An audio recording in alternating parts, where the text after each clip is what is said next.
White and gold text on a purple and gold background reads Disability Justice Transformations, Transformaciones de la Justicia para las Personas con Discapacidad, presented in partnership between the Longmorre Institute on Disability and Sins Invalid. All right. I am so excited to be here with everyone today.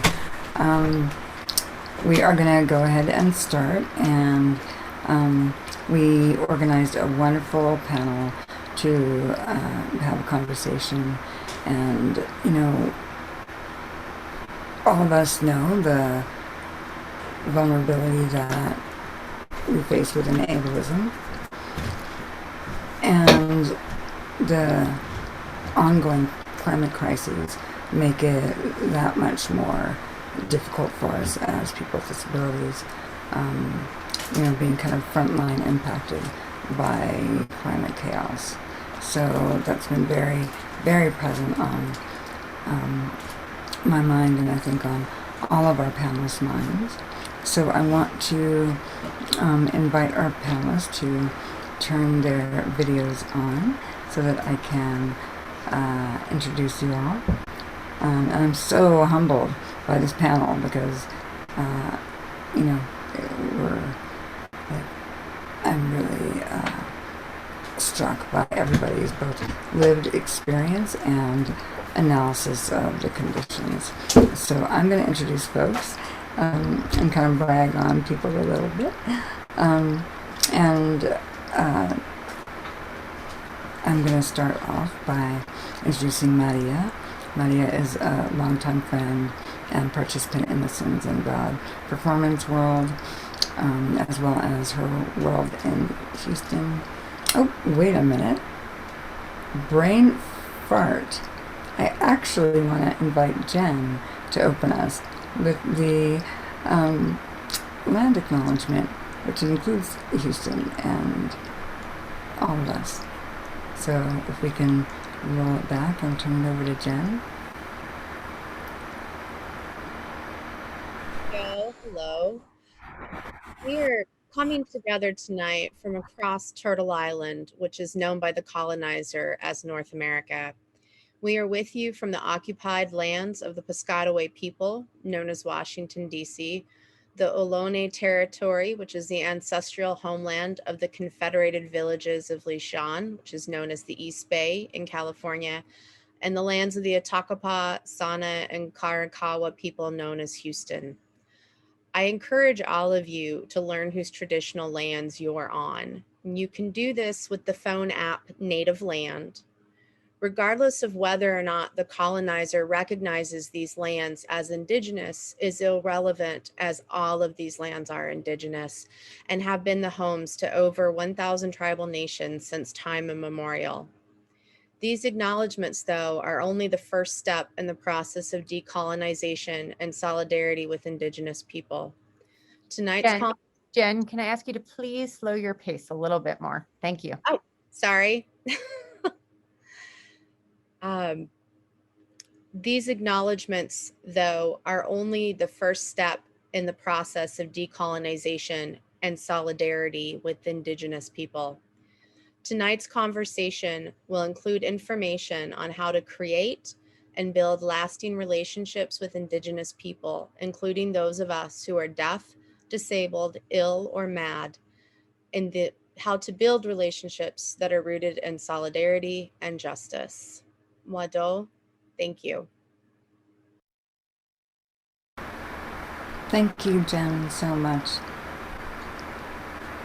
I'm pausing to think of the land before colonization, without all the concrete, and the sky full of birds, and the fields, and the waters. And I invite folks to drop in the Q&A or the chat where they are calling in from. Whose lands are you on? So I really appreciate the grounding as well. I have a lot of access needs, and so people have been supporting me and getting me to this moment. And you've seen some of that in the background. And also, if folks have access needs, please, articulate them, as I think folks have been doing in the chat. And hopefully we'll get them all resolved together. Gotta love Crip life, So, I want to also acknowledge that my fan is on my computer, so I may be a bit staticky. My apologies for that. It'll cool down eventually. And I also want to give folks a visual description of myself.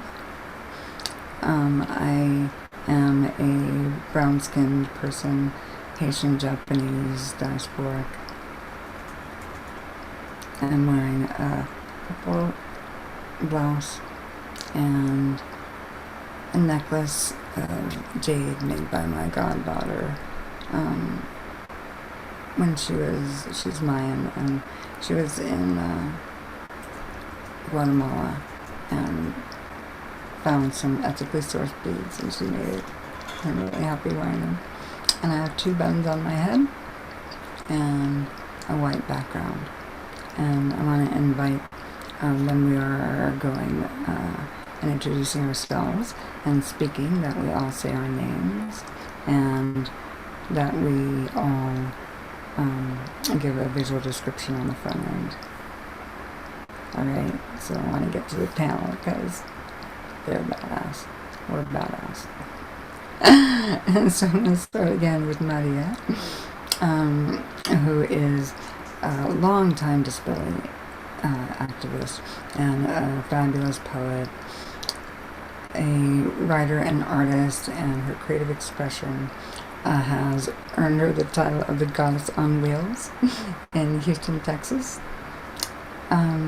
Through the power of her words, she captures the love and the pain and all of her power as a Latina immigrant disabled woman, and echoes survival and power in her words.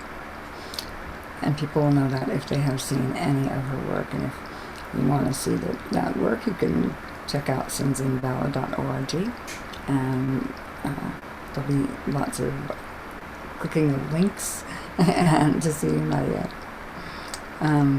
She believes that art itself can narrate the story of our collective struggle. People want to find her. You can look her up directly at cripstory.wordpress.com. And our next panelist is Mordecai Cohen Ettinger, who is goes by he and him and their and his pronouns. And Mordecai has been a long-time supporter of Single Ballad, like since its inception, because in part we are family, and in part because he has a long history in social justice organizing, 25 years in multiple sectors. And he's also a holistic healer and a fundraiser, a radical scholar and educator. And we are blessed at Sins and Ballad to have him as our development director. And he's also, simultaneously, don't ask me how he finds the hours, is the founding director of the Health Justice Commons. And in his past, people might remember seeing him around with the TGI Justice Project, which is still flourishing today. He works currently at the California Institute of Integral Studies, on his free time. And I'll let him describe like all the various ways that he incorporates kind of technology and medicine studies, and that's part of what we're going to be addressing today, right? Mordecai identifies as queer, trans, non-binary survivor of radiation poisoning, and he is down for disability justice for our futures to unfold. And that's Mordecai. Can you raise your hand, Mordecai, so people know they can see your screen? Super duper. And then Jen, do you mind raising your hand? Cool. So Jen Water is from the Cherokee Nation of Oklahoma and the founding executive director of Crushing Colonialism. And if folks have not checked that out, then they are missing out. They are doing fantastic work. And Jen is one of the Ford Fellows, Ford Disability Futures Fellows. And it's really an honor to be in that group with Jen. She's a bisexual, two-spirit, multiply disabled journalist, speaker, and organizer. And she covers all of the issues which her communities face, right? Which is everything, because the way that we are impacted at the front lines, we can all guess the multiple ways that colonialism is out picturing on native land, all across the U.S. and all across this terrain.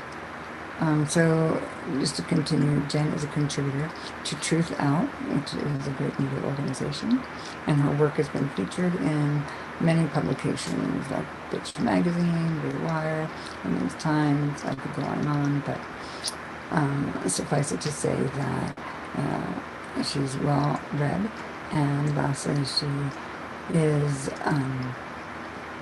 working right now from occupied Piscataway. Did I pronounce that right, hopefully? Close. Maybe you can correct me when you come on, Jen. Land, known as Washington, D.C. So if folks can unmute themselves, that would be awesome. And, one thing that, I know I've talked a lot with folks and individually and collectively, and a question that I had was how people have seen the rollout of climate chaos in your area over the past few seasons. And I'm sure it's rolled out in many ways. Oh, but I'm getting a note that I need to speak louder. And that is really helpful to know. Cross disability access needs. I don't speak very loudly because of my disability, so I'm going to get closer to the computer. All right. So I'm going to ask folks again, maybe we can start with Jen, how you're seeing the rollout of climate chaos in your area over the past few seasons. Jen speaking. Well, I'll talk a little bit about what I've seen in my time living in what's known as Washington, D.C., as well as some of what's happening in my home and my ancestral lands. So in DC, we've had much hotter and much longer summers. In 2017, I believe it was, there was the large climate march happened here in DC, and there were climate marches across the world. And that day in DC tied as the hottest day on recorded record, like in recorded history in DC. It was horribly hot. I almost got heat stroke out there. So that's one thing that I am seeing just in 5 years of living in DC, is that the summers are just getting more and more brutal. We have moderate and poor air quality days here in the district. And I'm looking at this as well in terms of not just where we are now, but the future, where we're heading.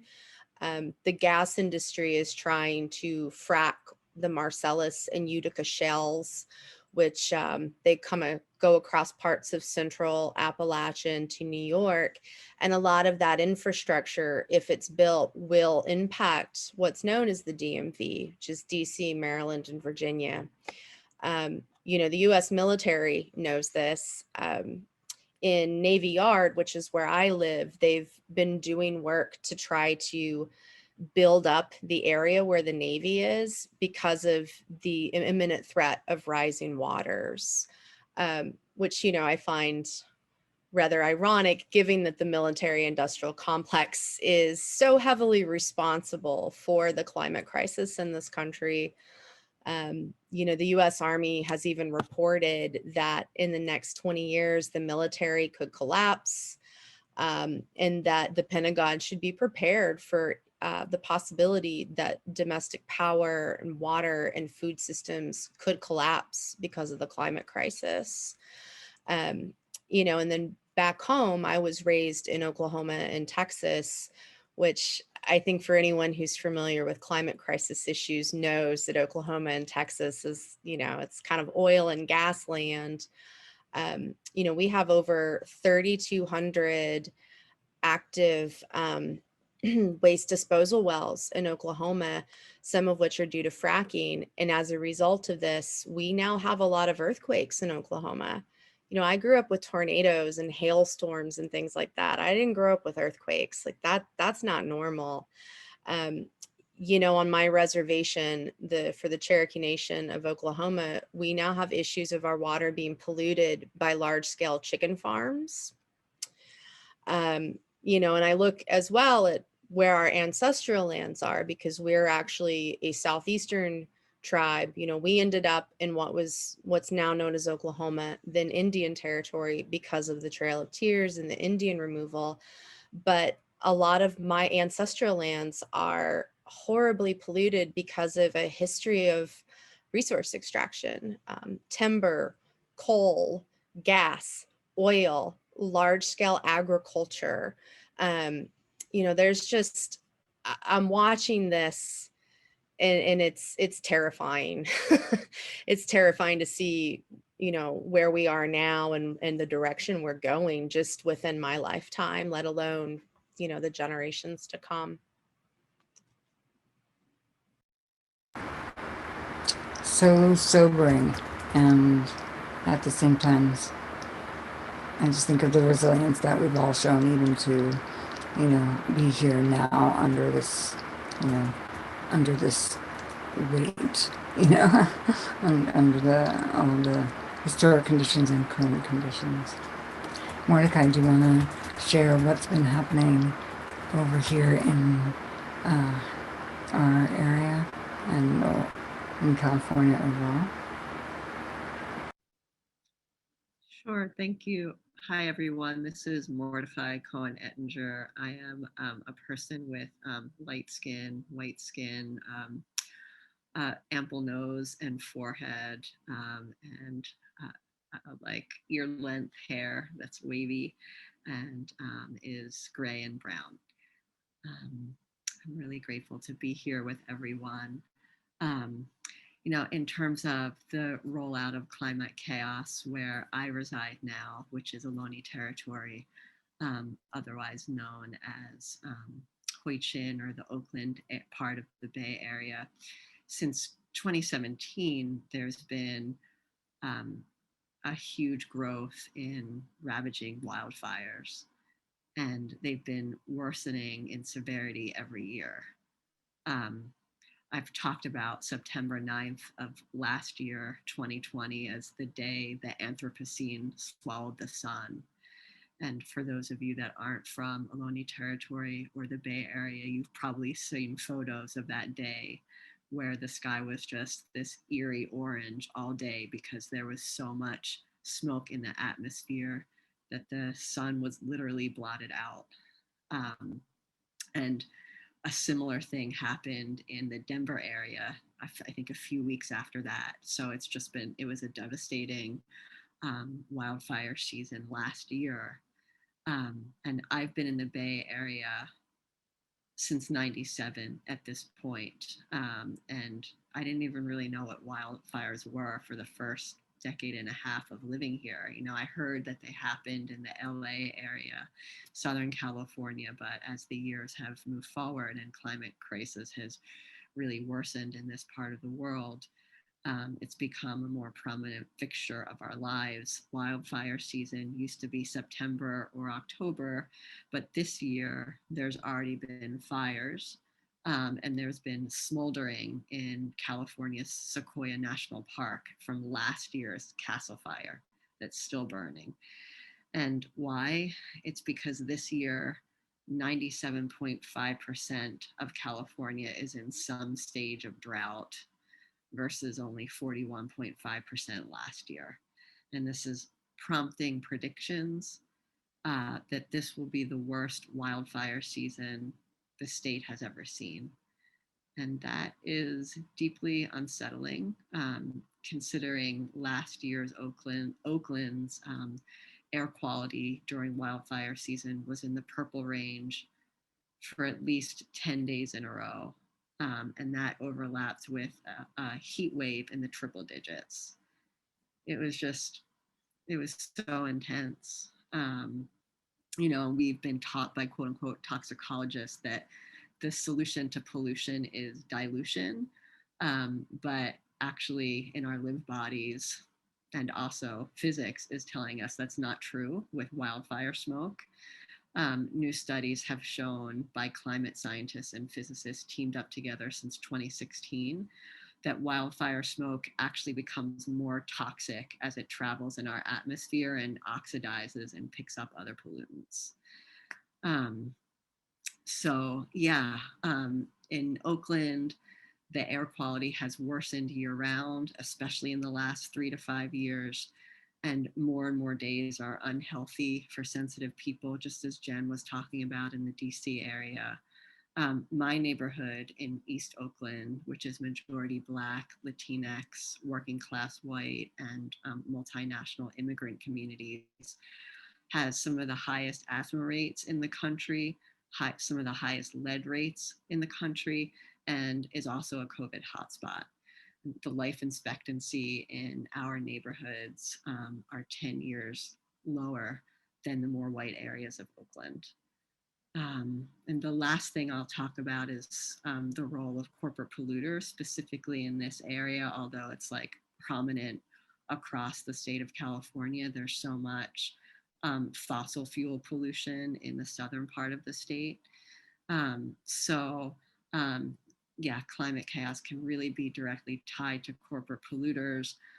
I live in a neighborhood that the Bay Area Air Quality Management District recently released a report on, validating the long complaints and lived experiences of people living here, as well as environmental justice groups like Communities for a Better Environment, that the AB and I foundry nearby is emitting toxic metals and VOCs.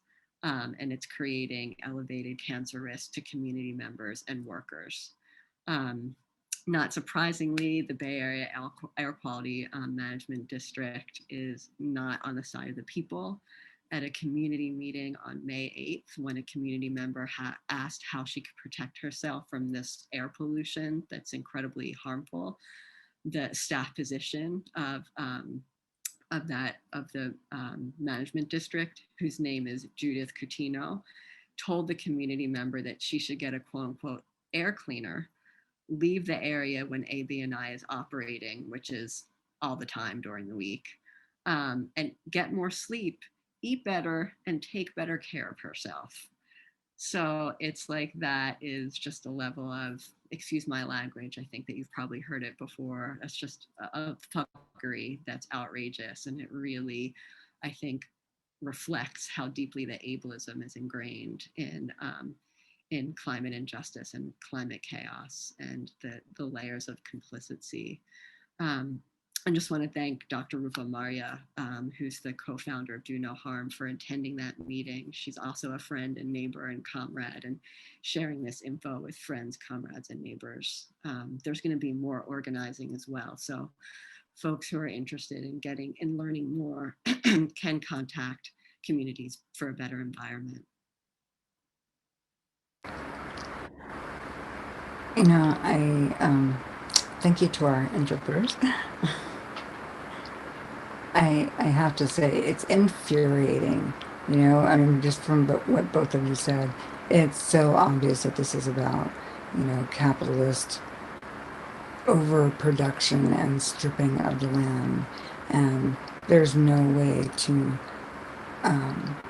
not see this like crystal clear relationship to me between the, you know, just people being used, land and resources being used, just, you know, this extraction economy, you know, basically killing us in the process of becoming ever more rich. And, you know, it does make me wonder, like, what plan do you have? Like, how do you expect to survive this? Because, in fact, like, even, you know, the the top, you know, 1% of the globe, you know, the top 0.1% of the globe, still are inhabiting human bodies that are reliant upon whales and, you know, ocean systems and air systems and, you know, every, you know, sweet plant to live. It's just, it amazes me. And so I have to say, this is, I try to stay very solution focused and movement focused and love focused, quite honestly. But still, sometimes, as Morgan said, the fuckery just needs to be like vented out. So I want to ask Maria, who I know is as passionate as like passion can get, about everything, but in her anger and in her, you know, in her resistance. And Maria, what do you think? What's been going on in Texas, girl? Tell us. My goodness. Well, first of all, thank you so much for this. Thank you for having this conversation and creating this space where we can come together and talk about these things. Again, my name is Maria Palacios. I am a light brown-skinned person, Latina with long, sexy black hair. I'm wearing a yellow mustard top, and my background is just bed frame, beige, boring, plain. So I live in Houston. I have been in Houston since 1981, which is like a long time. And it's no secret that Houston, Texas, you know, Texas, but, you know, I live here in Houston, which I tend to call hurricane country, because we tend to like really see the anger of Mother Nature in that regard. You know, this is like, we have hurricane season, like I think 10 months out of the year, you know, so we live in that reality that we could like be struck by a hurricane or just really angry weather at any time. In the last 40 years, I've seen, and we have lived through many hurricanes, and I dare say that the last 10 years have perhaps been the most destructive, the most angry, the most just unforgiving weather that Houston has seen, along with other parts of the country. Houston tends to flood horribly, and now it seems like the rains have become more ferocious. You know, along with the rains, of course, you know, we get like the climate change, the humidity, everything else that happens. You know, Houston is so hot. We get this oppressive heat all the time anyway. You know, it feels like there's only two seasons here in Texas, in Houston. There's summer and getting ready for summer. You know, that's the joke that we like saying. It's only summer and getting ready for summer. So you can imagine our surprise.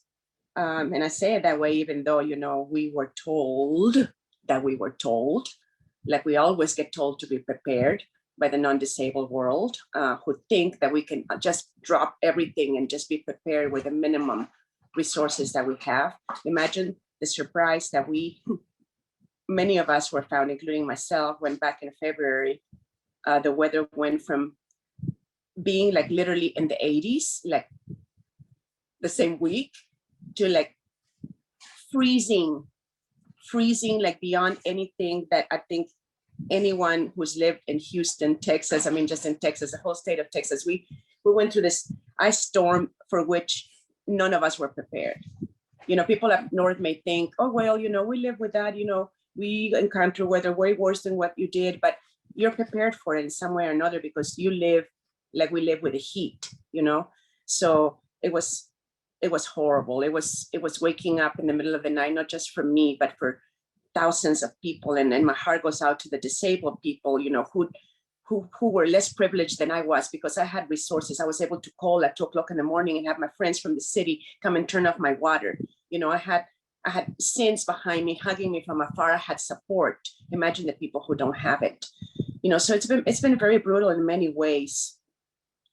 It was so very difficult, you know. Almost everyone in Texas suffered like tremendous losses. But when we think about the things that we go through as disabled people, you know, it's a whole different ball game. It's a whole different scenario. Privilege becomes very real. I've lived through many disasters, including Hike and Harvey and many floodings. You know, my house has flooded multiple times. This past ice storm, part of my house was down to studs. We had water coming into the house and we spent all night long just literally bailing water out, to the point where I called the fire department and they pretty much told me there was nothing they could do because, oh, well, this is not a fire emergency, even though I told them, you know, dude, you know, the water's coming down from a place on my ceiling where it was right next to the electrical stuff, you know? So we were like so afraid of any fire igniting at that moment, you know? So imagine all the fear that the uncertainty, and it's just been very wild.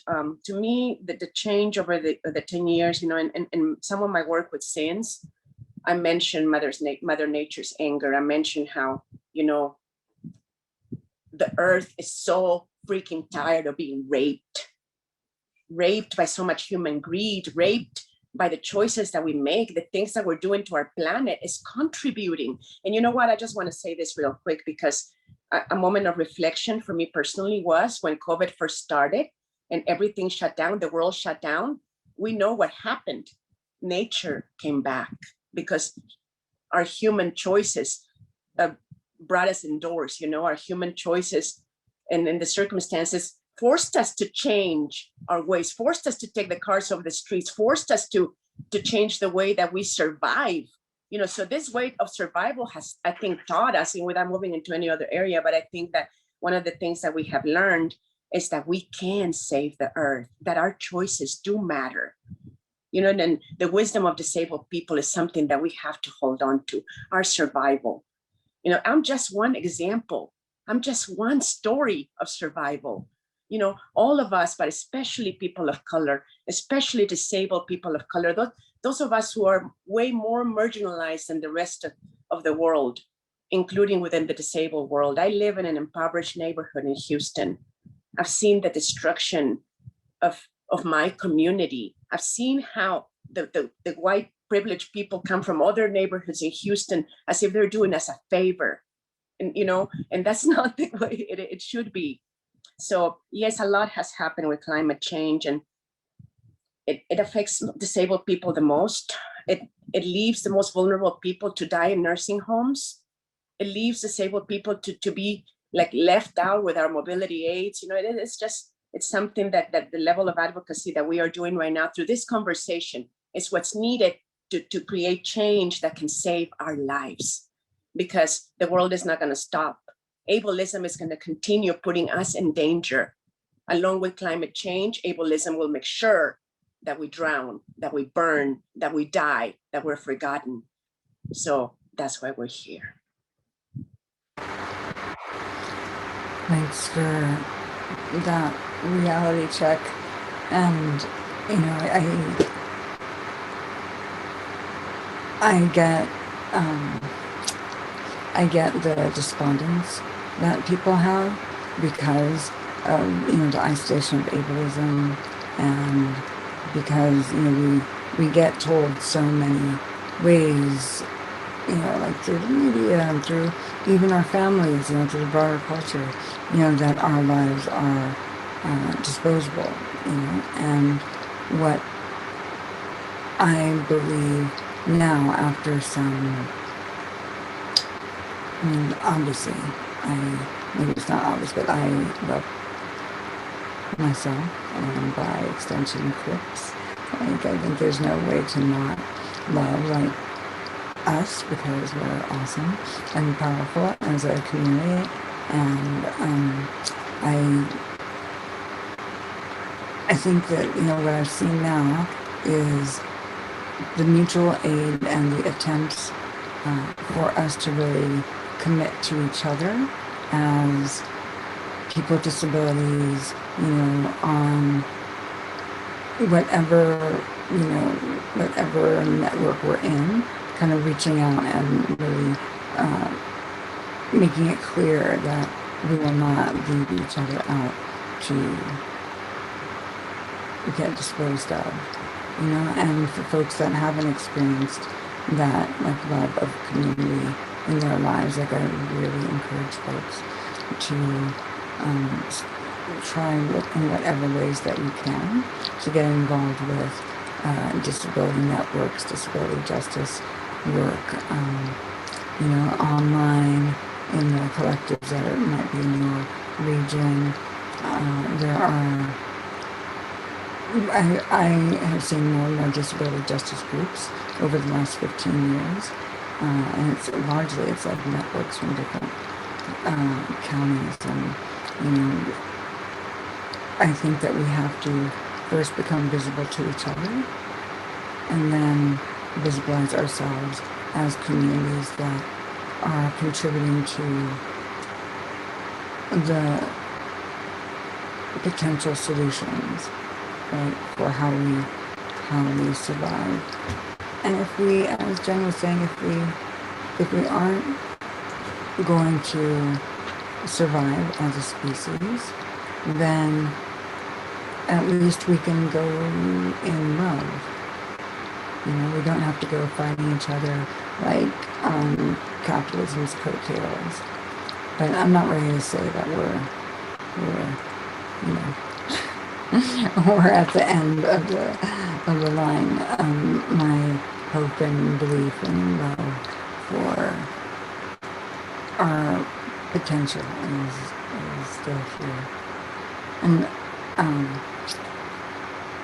I want to just jump to kind of a natural extension to me is the ways in which, as people with disabilities, we can see like the gendered and racialized impacts of climate injustice, right? Because it's not just along disability lines. We know that people that are marginalized based on indigeneity, based on, you know, citizenship, or immigration status, or on, you know, whatever other, you know, fault lines that have occurred politically because of, you know, the greed that capitalism has wrought, and because of white supremacy, because of settler colonialism.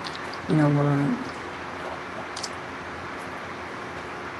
it comes down differently depending upon what communities we're in. So I'm wondering if Jen or Mordecai, and we'll wait for Maria to come back to give her thoughts on it. But, you know, as climate injustice has become more recognized as having gendered and racialized impacts, like, if you want to discuss how that relates to disability, and maybe one of you can raise your hand or wink or blow a kiss to indicate you want to go. Great. And I'm going to switch out my audio to see if it helps the background noise while you're talking, Jen. This is Jen speaking. I apologize. I forgot to do a visual description earlier. So I am a white-coated femme presenting two-spirit woman. I have shoulder-length brown hair that's a little curly that I'm wearing down. I have on a black shirt, black glasses, and, you know, sort of pink, multicolored pink beaded necklace and hoop earrings on. I'm sitting in a dark brown office chair and behind me, you can see a little bit of my kitchen and like my little office nook. Um, so yeah, climate injustice and disability and race and gender. I just don't see how the intersections of all of these communities and oppressions could be ignored. 15% of the world's population, at least based on existing data, has a disability. 5% of the global population is indigenous. Existing statistical data on, disability within indigenous communities, there isn't much data, I'll just say that. But what does exist suggests that, up to 50% of some indigenous communities have a disability of some sort. And this isn't necessarily due to genetics, but rather because of a legacy of systematic oppression and genocide that has never ended. And that very much ties to the climate crisis that we're suffering. So the world's largest uranium deposits sit on indigenous land in so-called Australia. We also have a lot of uranium mining on indigenous lands here in the so-called US. Been in Australia in the 41 years that the Ranger mine, which is on traditional Mirarr lands, was in operation. It had over 200 spills, leaks, and breaches. Almost 1/3 of indigenous people in so-called Australia have had some form of long-term respiratory disease between 2012 to 2013. The cancer death rates were also higher for them. There was a 16% increase in the cancer death rate between 98 to 2012, but the death rate for non-indigenous people decreased by 10%. Scientists see a correlation between environmental destruction and pandemics. We can look at COVID-19, like who are some of the communities that have been hardest hit in the so-called US as well as globally. It's indigenous people, Black people, brown people, our houseless people, disabled people, low income people. It's basically the people that society is throwing away are the ones being the most impacted. And honestly, from all of the research I'm doing, not only is COVID-19 quite possibly never going to go away now, but this is just the beginning of a long line of pandemics that I believe we have to come. We know indigenous people in so-called US and Brazil have been the hardest hit by COVID-19 out of a lot of communities.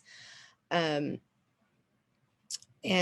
something else I want to point out in terms of like gendered violence and stuff, the rates of domestic violence, of child abuse, of sexual assault, those went up as people had to quarantine. Communities of people who maybe they found safety or refuge somewhere in school or in community spaces lost that because of the pandemic. I also want to speak to the issues of man camps that we have on some of our indigenous lands. So for those that don't know what a man camp is, it's a makeshift housing that's set up for the overwhelmingly non-indigenous cis men who come to build extractive projects. And the rates of our murdered and missing indigenous women, children, and two-spirits are significantly higher near man camps. In the so-called US, on some reservations, indigenous women go missing at 10 times the national average. In so-called Canada, the situation was so dire that they did a national inquiry and ruled that the issues of missing and murdered people were, it's an issue of genocide. And I want to finish with one more point, and then I'll pass along to Mordecai or whomever wants to speak. But, we already have a crisis of trauma-related mental illness. And I say illness in quotes on that because I don't think of trauma-related mental illness as an illness. I think of it as a perfectly rational response to horrible things that should never happen. But, you know, we have a really huge crisis of suicide amongst our Indigenous youth. And we're a very youth heavy population because we die so young. You know, and right now, with the full support of Biden and many in the Democratic Party, Enbridge's Line 3 is moving climate catastrophic tar sands oil from Edmonton, Alberta, down to Superior, Wisconsin, where the headwaters of the Mississippi River meets Lake Superior. And in Minnesota alone, Line 3 will pass by or near 3 different reservations, you know, and the government knows the destruction that these pipelines bring. Well, one of the Minnesota state permits required that Enbridge create a public safety fund to cover certain costs related to anti-human trafficking efforts near the man camps at construction sites. The government knows, these corporations know. It's not a lack of knowledge. It's that they just don't give a fuck about us. And yes, that includes the liberals. And yes, that includes the Democrats. This is what colonialism is. And people like me, people like all of us on this talk tonight, are the ones who suffer the most from this. We are the throwaways of society. And the climate crisis is impacting us the heaviest, especially our people who are already, you know, deaf, disabled, or ill. Speak that shit. And I want to just echo on that.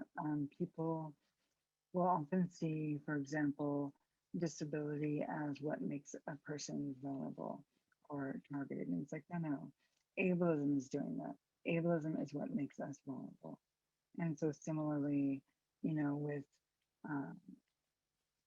any marginalized community, it's not by virtue of the community, it is by virtue of the oppression that we experience in that community that make us targets.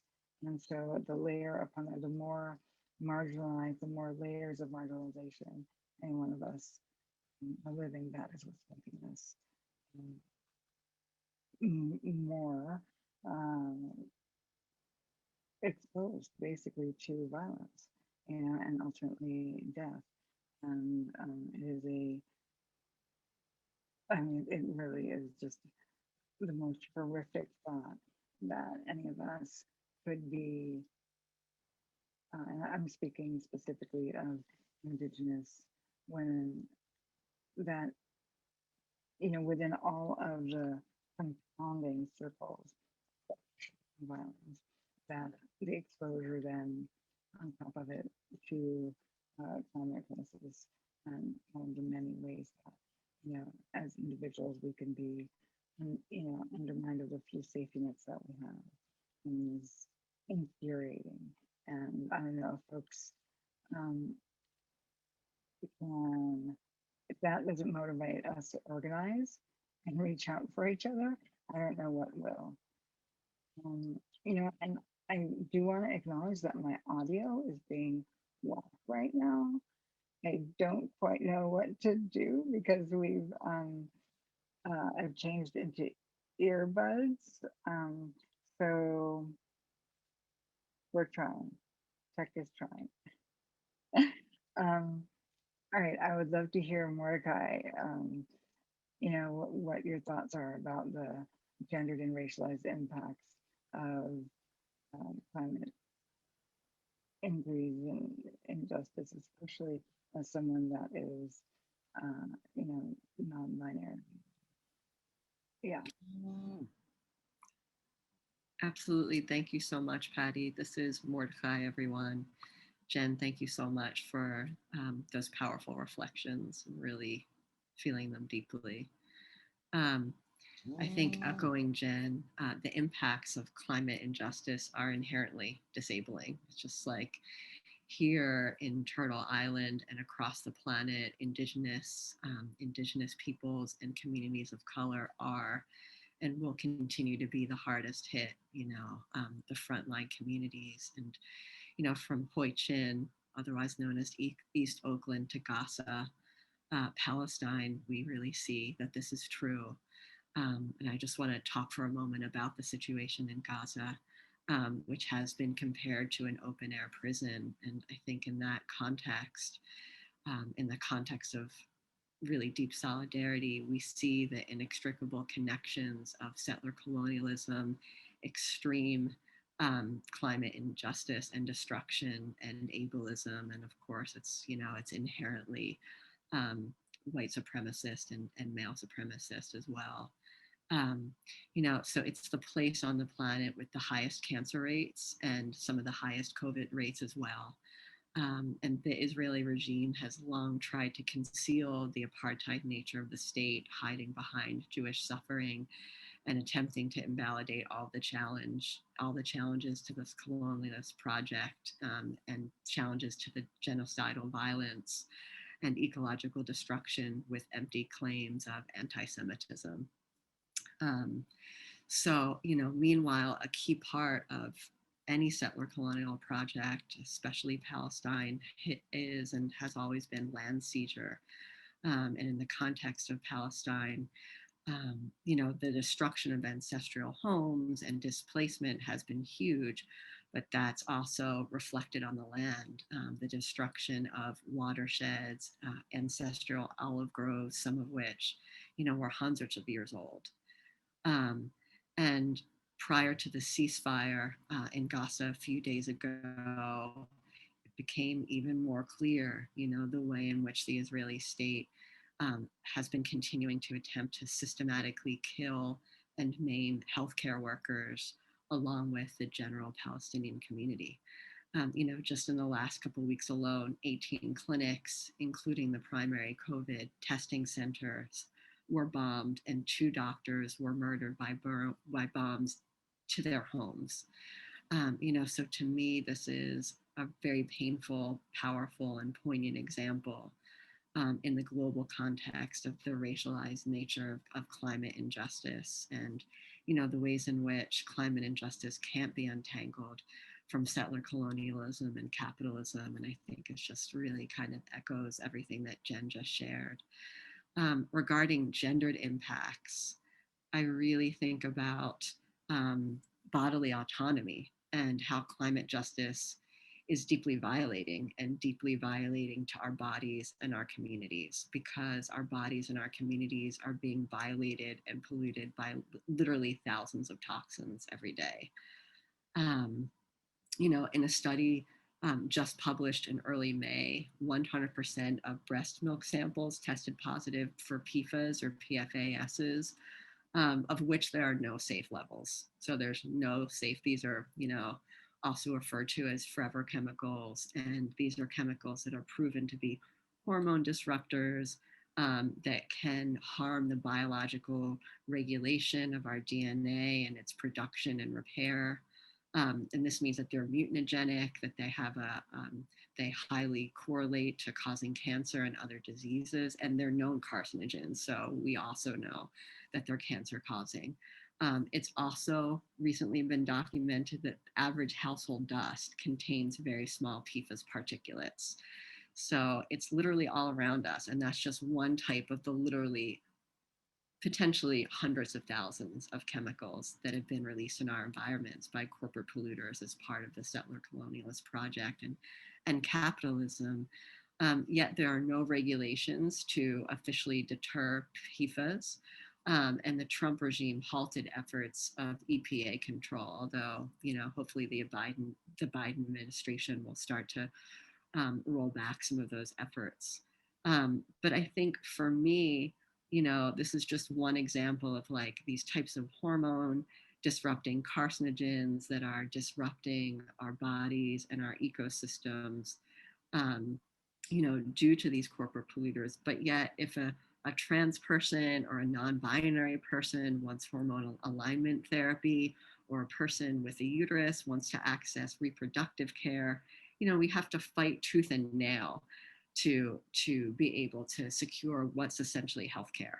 So our bodies are being poisoned, but yet in terms of like accessing our healthcare needs, being able to kind of just be able to have an undisrupted lived experience of bodily autonomy is completely withheld, by the medical industrial complex, which is very complicit with a lot of corporate polluters, because many big agrochemical corporations are connected to big pharma. So you see this intersection of climate injustice, where there's this poisoning and violations of our bodies and communities, but then there's this simultaneous undermining of bodily autonomy and freedom and liberation for us to be able to care for ourselves and our communities, especially for people who are trans, non-binary, intersex, or women or people with uteruses. So, this undermining of gender justice, bodily autonomy, and ecosystemic integrity are all also interconnected in the context of climate injustice and climate chaos. It's really what's been alive for me recently, as we hear more and more reports of the toxins pervading the world right now. We've surpassed a toxic tipping point, and it's not hopeless, but it's time to start organizing against these big agro corporations in the same way that we're beginning to leverage some big wins against the fossil fuel industry.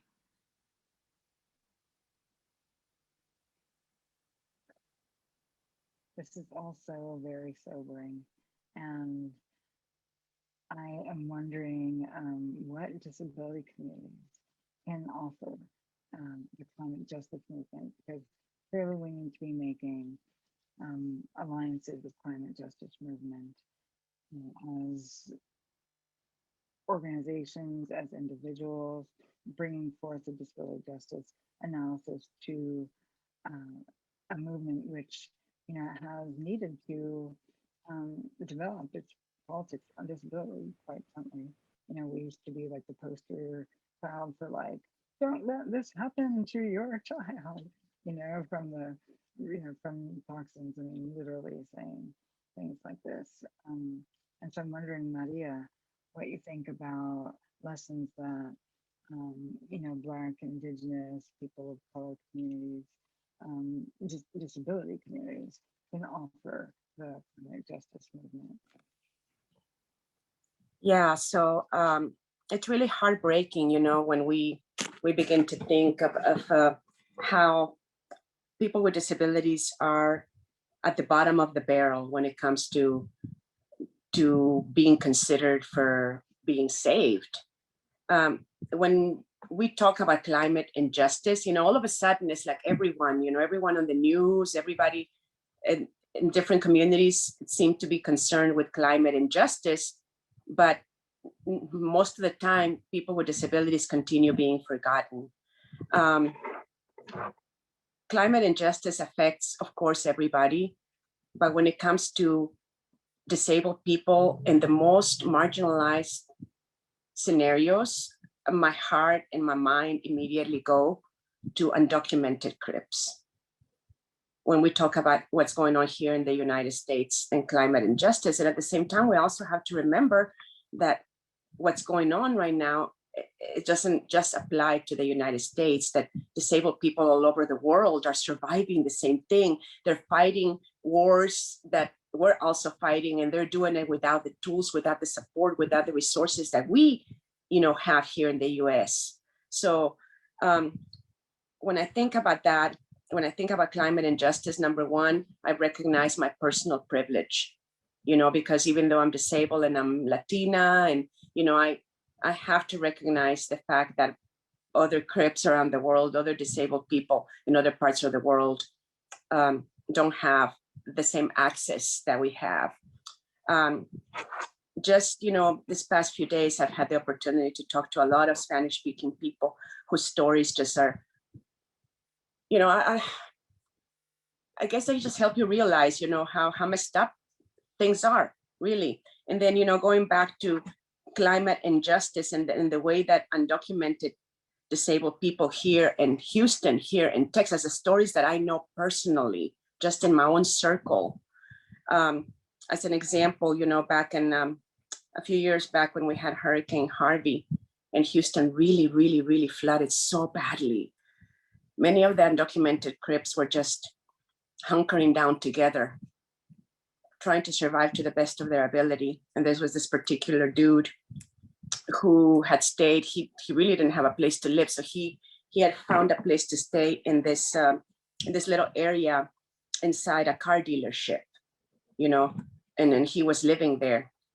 And the little area where he lived actually flooded so badly that all of his clothes were soaked. I mean, he had nothing to wear, and he was all alone. And it was like many disabled people, when the weather is like angry and hurricanes and floodings are happening, your attendants cannot make it there, or the people who help you cannot make it there, or you cannot go out yourself to do laundry. Anyway, long story short, this person ended up having to wear the same clothes that had been saturated by all that sewer water, because he had to change clothes eventually, and he didn't have a way of doing laundry or of taking care of his immediate needs. And he wore those clothes that had been saturated with all that sewer water, and he had an open wound that ended up being infected. He was already in a chair, and he ended up losing a leg, and then the most insult to injury, when he went to the charity hospital to have his leg amputated, he was told, oh, well, it's not like you could use it anyway. So ableism is brutal.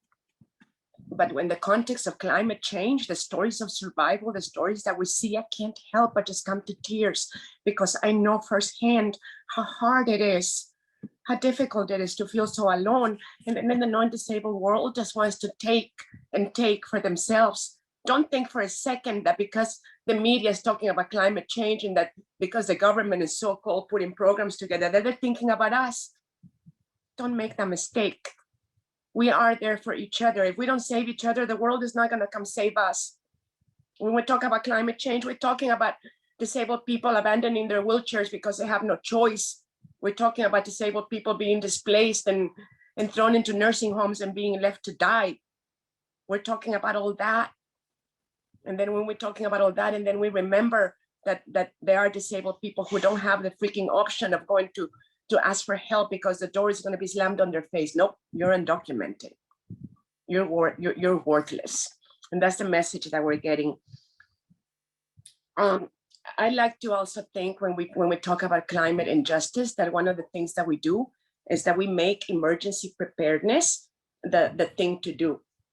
We make emergency preparedness the focus, because that gives the non-disabled world the opportunity to say that they have done something, when in reality, all they've done is talk. You know how many meetings here in my own community we have gone to where the people who are in charge of, FEMA or whatever, the people who have the power to tell us, how are you prepared? And they have the audacity to ask us if we have food, if we have equipment, if we are able to get away. That they think they're giving us a number to call and say, okay, well, I always like to say that when somebody's drowning, you don't want a fucking phone number. Now, what am I going to do with a phone number? When I'm drowning, I want somebody to jump in and save me. I want a lifesaver. I want a rope. I want to be pulled out of the water. But most disabled people, we're surviving we just have enough just to keep our head above water. And when disasters hit, we don't have the chance to really do what other people do, because we've been just all this time with our head just above water, and that's it. We only have maybe enough arms and enough power to hold on to the people we love, our children, our families, or whatever little resources we have left.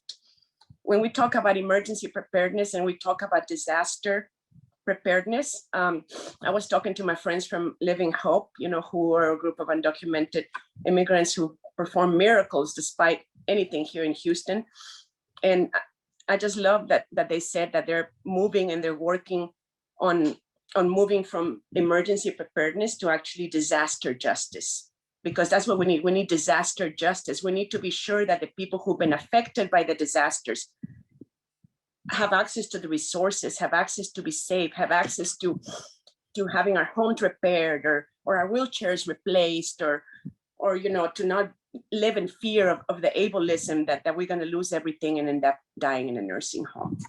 So yeah, it affects disabled people, I think, worse than anybody else, because ableism is so brutal, you know. When we talk about the realization that all of a sudden there is awareness about climate injustice, and it's just that all of a sudden our stories are beginning to surface thanks to technology, perhaps, you know, social media. We have more of an opportunity to share our survival stories, and that's how the world is becoming more aware.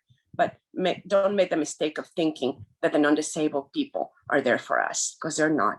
We have to be there for each other, and that's just the truth. Power. I'm hearing power. You know, that's what is keeping our fuel and our communities going. You know, I mean, all the things that we have survived. You know, surviving colonialism, surviving ableism, white supremacy. I mean, the thread through all of this is, and we are still here. You know, each of the panelists and our communities are here. And, you know, and I'm just really blown over by how we are still here fighting, you know, as communities. And so grateful. And yes, it takes its toll. And, you know, here is our power. And I want to questions that have come in. Really amazing audience questions. And several of them have the theme of what strategies we use and what you know, what practices we can use to essentially influence climate justice movements, because they have not been welcoming to us, right? As people with disabilities. So we'd love for, you know, someone to indicate if you are interested in responding to, you know, how we influence, how we dismantle ableism in environmental climate justice movements. And I'm wondering, Mordecai, if you want to tackle this one. Thanks so much, Patty. Nydia, thank you so much. That was really moving and powerful. This is Mordecai speaking. I think I can speak a little bit about some of the strategies that Sins Invalid has been using right now to really work towards centering disability justice in the climate justice movement. So we're partnering with a number of different climate justice organizations too, including engaging in study groups and things of that nature as a strategy to deepen people's analysis and understanding of disability justice, and also supporting people to challenge their own ableism and perhaps internalized ableism and change the way we think about justice holistically so that that can shape climate justice demands. So I think, you know, concretely, also a lot of the work that we're doing right now is around showing the intersections of disability justice and climate justice. You know, and this panel is an example of that. And I think all four of us have spoken about the intersections that, you know, really cannot be ignored. So I think as we continue to bring these lessons to broader communities and also communities who are communities of action, climate justice, and groups that are working to transform environmental racism, hopefully what we're going to see, fingers crossed, is we're going to see more of our participation in those types of organizations and formations. So the types of environmental justice and climate justice demands that are out there are influenced by disability justice. And that means that, yeah, everything from people with a wide range of disabilities are centered in disaster planning and action, but that we really begin to understand how ableism is at the root cause of climate injustice, and therefore we begin to tackle ableism systematically, and all of our movements are beginning to address that. And I think the last thing I'll say, because I know others will want to respond to this as well, the last thing I'll say is that we want to be able to influence the demands of bigger plans or platforms like the Green New Deal, so they begin to take into account and center disability justice as well.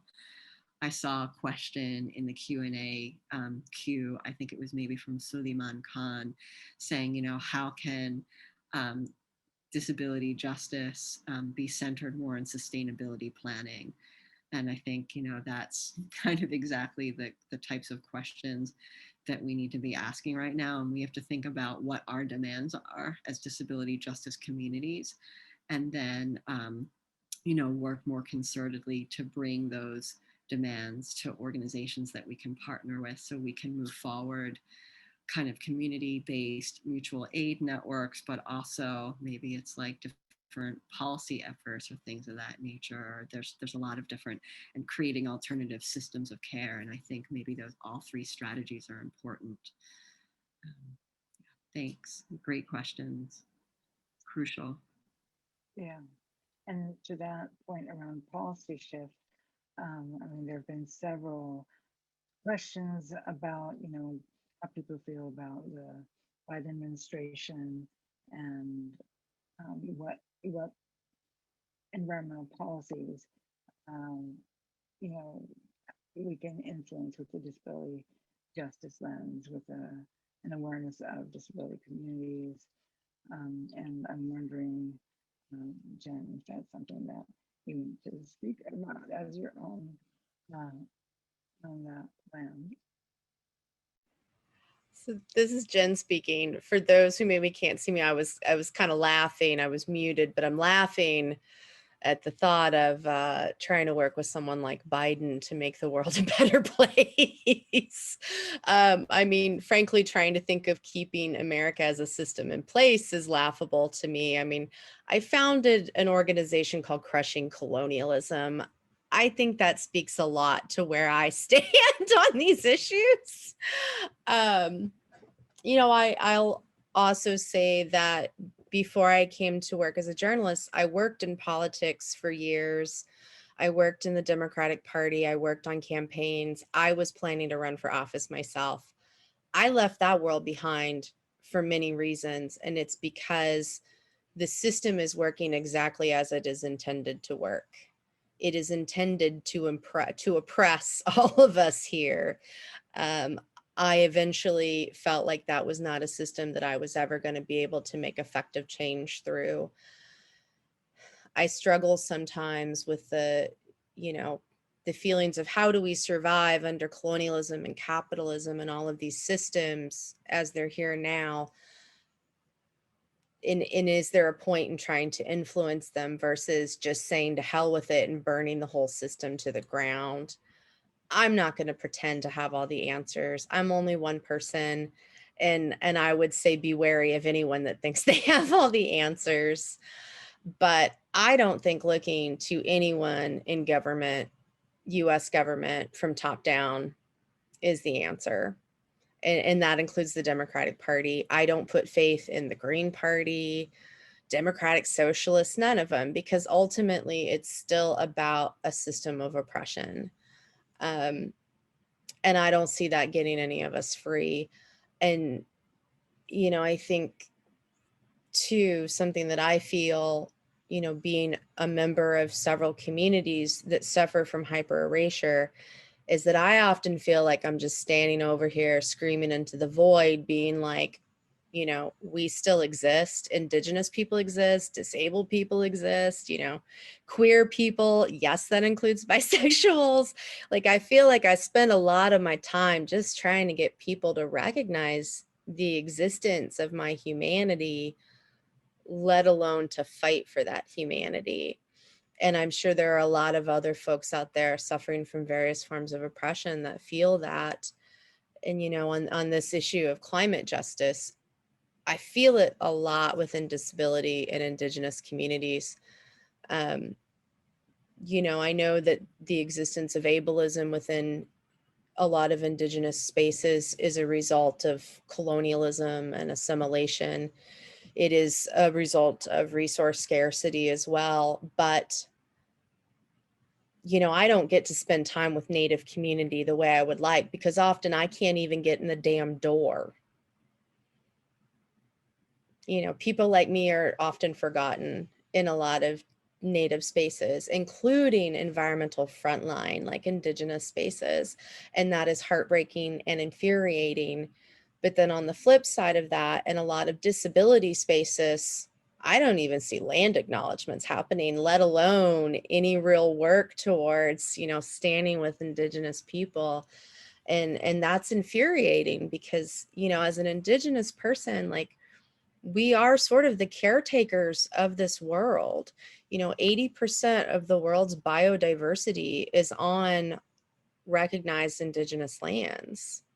You know, we know how to survive on our lands. We know how to thrive on those lands. So people need to listen to that. But just as people need to listen to Indigenous folks, you need to listen to disabled folks, because we've had to learn how to live in a world created by and for the abled. We are smart. We are crafty. I am constantly amazed at the creativity of deaf and disabled and ill and mad people. And that includes in organizing spaces, including radical spaces. Um, you know, I look at like lockdowns or blockade actions, and I've seen so many cool things, like ways to include people with different disabilities in these sorts of actions. You know, like, our lives are on the line, just like Indigenous lives are on the line. Our lives are on the line here. We're dying out here, literally, you know, and I'm just constantly amazed at the bravery and the ingenuity of our communities. But it's also really heartbreaking and very frustrating to not see our communities working together and to not see the larger climate movement working with us. You know, there's so much racism and colonialism and ableism in environmental spaces. And there's a, and this is also purposeful, but there is this idea that in order to be good to the environment, it's a very individualized action. It's, we'll just stop using straws, we'll just recycle. And it's like, no, that alone is not going to do it. You know, it's looking at things like tearing down the military industrial complex. It's looking at things like Israel, like Mordecai had said, you know, we are never going to get justice if we don't tear these systems down. And I know I've kind of meandered, and I'm sure this was not the answer some folks were looking for, but the Bidens and the Harrises and the Democrats and Republicans and the liberals, all those fuckers, they're not there for any of us. And we are never getting free with those motherfuckers. And sorry if my language offended someone, but sometimes you just have to say fuck.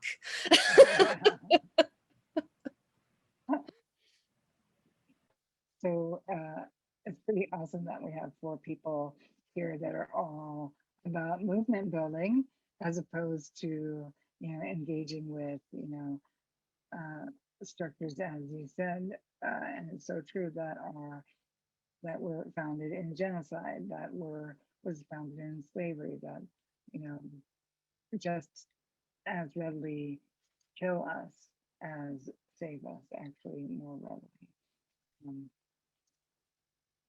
They can make money, I'm sure. And you know what kind of again lights my enthusiasm is just like how fucking tough, like all of us are, like in the moment and historically, and that we are, again, that we are still here, and that in many ways is what, movement organizing is about. It's about being insistent, right? And just daily, it's not glorious and it's not fast paced. And it's just the daily attempts to visibilize, what our communities are experiencing. We can do this, you know, even more effectively when we're in organizations. Right? That's how we make these changes. I mean, certainly individuals should, you know, uh, work to visibilize the stories and lives of disabled people,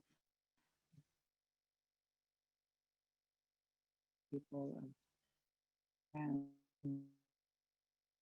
all of our communities, right?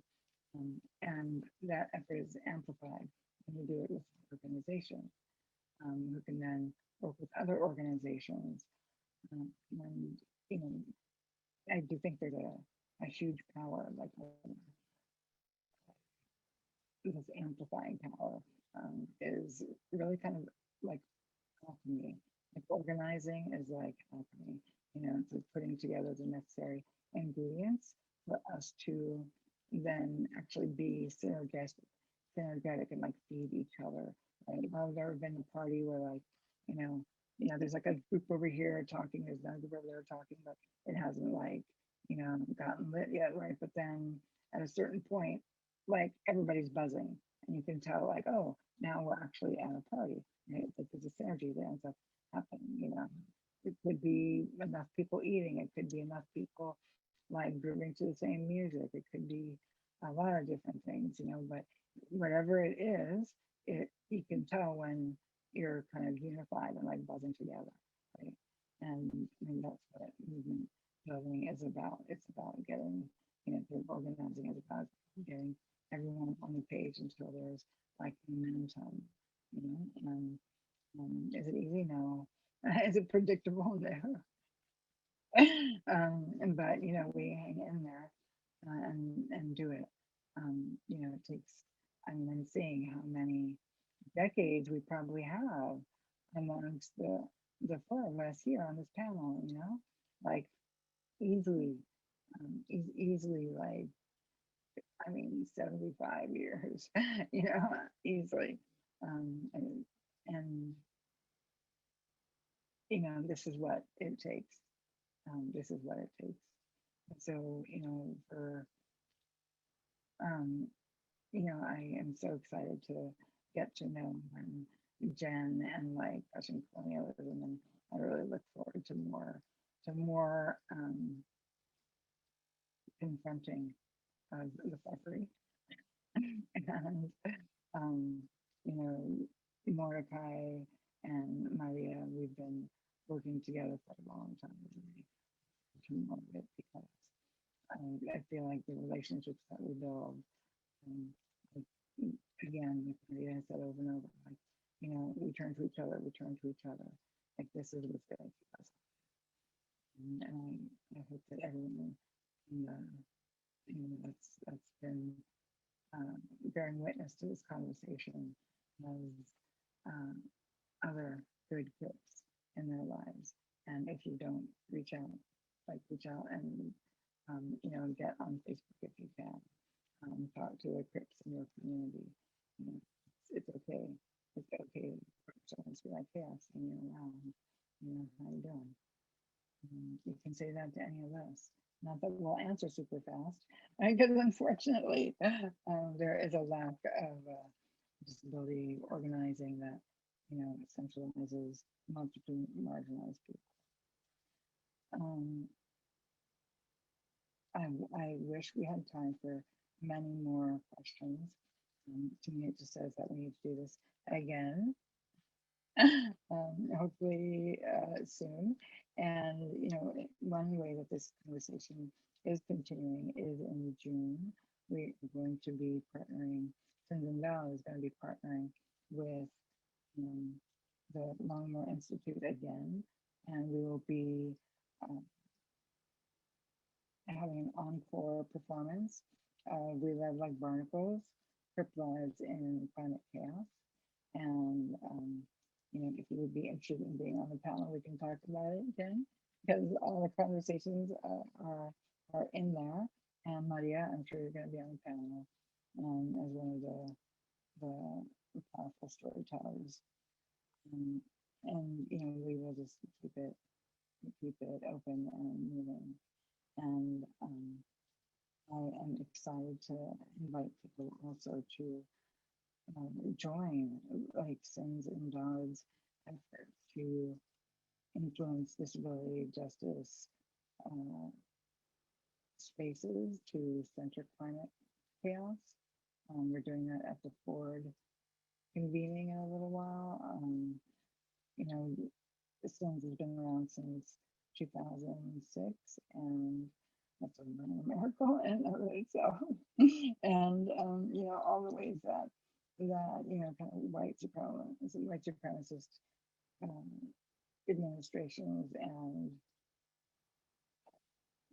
they have been from the beginning. But you know, we have been in resistant politics and building community with each other since we started, because again, we're committed to each other's lives.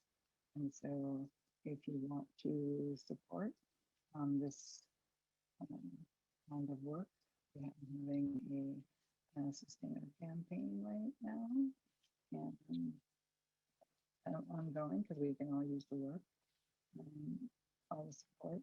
So if you are able to support Sins and Dogs, hopefully someone can drop a link in the chat to how you can do that. And if you can support crushing colonialism, do that. You know, it's critical that we stay fighting for all of us. And with that, I just want to send love to each of y'all for being brilliant and wonderful. And I'm so grateful for, you know, our kind of collectivizing our hope and our passion to fight. Thank y'all. Love you, Patty. I love you. Yeah. Hey, Jen, we've got to talk more. What was that? We've got to talk more. Yes. And good technology. And thank you to all the participants that have been patient with all the tech things that have happened with my speaker. And, you know, that's how we do it. Like, we'll figure it out till we get there. Have a good evening, everyone. Thank you to our interpreters. Thank you, everybody. And remember, self-love automatically fights ableism. Thank you, everyone. Thank you so much, Maria, Jen. Great to see you. Thank you, interpreters. Monica, I love you. And to our cart describers, thank you. Yeah, our whole Access team, you've been amazing. And to Emily, thank you. And oh my God, Emily. Thank you so much. Emily, you are the bestest. Thank you. Thank you. Thank you. You guys are all awesome. I love all of you. Yeah, this was really wonderful. Wado, thank you. Yeah, thank you. And Jen, so nice to meet you. I don't think that we've met like officially or like in person or whatever, but yeah, I don't think we have, but we're gonna stay in touch, I hope. Yes. All right, y'all. Good night.